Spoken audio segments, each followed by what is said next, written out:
వైఎస్ఆర్ జిల్లా చల్లబాసాయిపల్లి సమీపంలో తెలుగుగంగ జలాశయంలో ముగ్గురు గల్లంతైనట్లు అనుమానిస్తున్నారు. జలాశయం వద్ద దుస్తులు, చెప్పులతో పాటు సెల్ ఫోన్లు ఉన్నట్లు గుర్తించారు. సమాచారం అందుకున్న పోలీసులు గాలింపు చేపట్టారు. మరిన్ని వివరాలు మా ప్రతినిధి మురళి అందిస్తారు.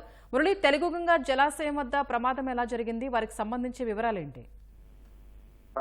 వైఎస్ఆర్ జిల్లా మైదుకూరు నియోజకవర్గంలోని తెలుగుగంగ ఉప జలాశయంలో ముగ్గురు యువకులు గల్లంతయ్యారు.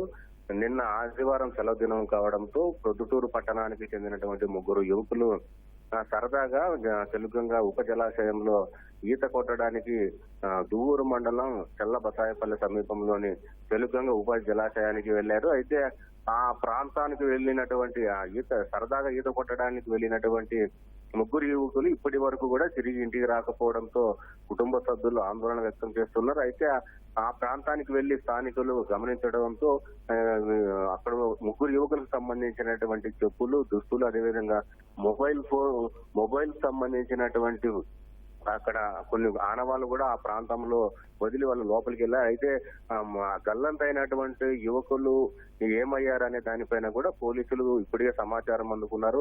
ఆ ఉప జలాశయంలో తెలుగుగంగ ఉప జలాశయంలో కొందరు స్థానికంగా ఉన్నటువంటి ఈతగాల చేత, గజ ఈతగాల చేత గాలింపు చర్యలు అయితే చేపట్టారు.